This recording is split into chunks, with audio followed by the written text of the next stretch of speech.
Allahumma salli ala sayyidina Muhammad wa ala alihi wa sahbihi. Allahumma salli ala sayyidina Muhammad. Kita bacakan. Ternyata manfaat sholawat itu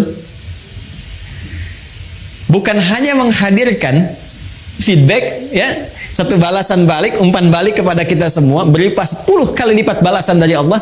Kan di hadis lain Nabi mengatakan, "Man shalla alayya salatan wahidah, sallallahu alaihi salawat." Siapa yang bersalawat kepada aku sekali salawat, maka Allah akan membalas kepada dirinya 10 kali lipat. 10 kali. Ini agak tajam ya, kita secara ilmiah kita tunjukkan. Perhatikan baik-baik. Kalau ada yang mengatakan begini, misalnya itu nabinya umat Islam aja masih belum selamat, masih butuh salawat dari umatnya.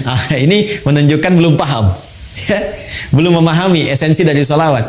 Ya, esensi salawat itu pada hakikatnya bukan untuk Nabi Muhammad, tapi kemuliaan Nabi itu yang melahirkan aura kebaikan yang dampaknya diberikan kepada kita.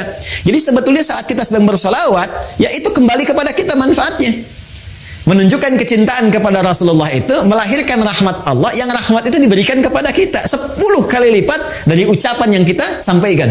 Ya. Jadi hakikat dari salawat itu sesungguhnya untuk menghadirkan pahala dari amalan kita yang kembali kepada kita 10 kali lipat, Masya Allah.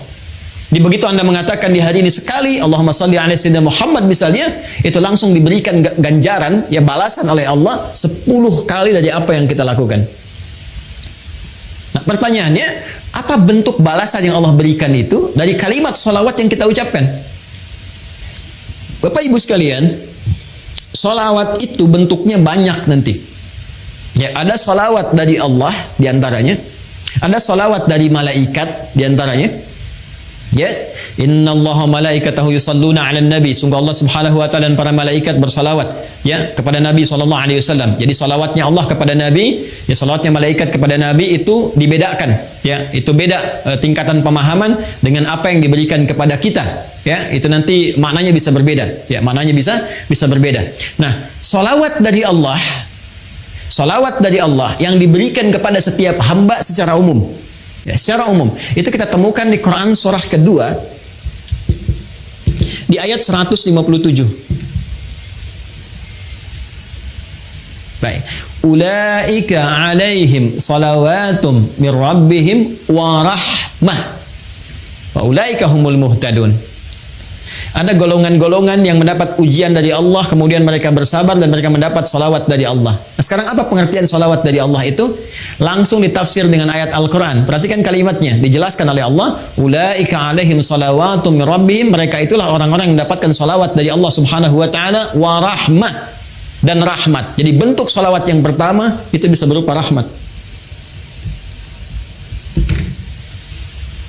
Sedangkan puncak rahmat itu, puncaknya itu ampunan Allah. Ya. Puncak dari rahmat Allah yang diberikan kepada hamba itu ampunan dari semua dosa. Masih ingat Bapak Ibu, tadi di awal saya katakan, ya, surah tentang syafaat itu yang punya Allah, bukankah di surat Az-Zumar di ayat 44 itu?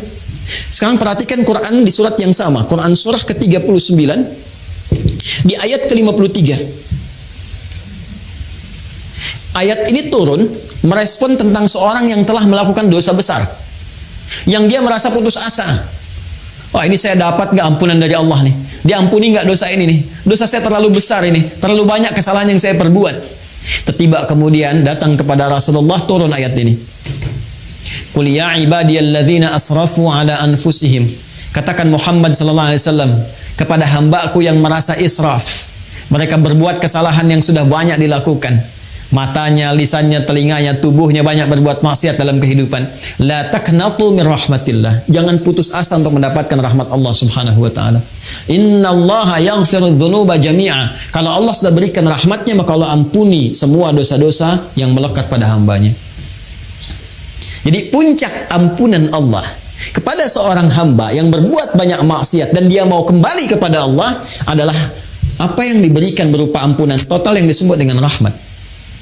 Ya, sehingga ada yang mengartikan salawat dari Allah itu sifatnya ampunan, maghfirah, dan puncak dari maghfirah adalah rahmat.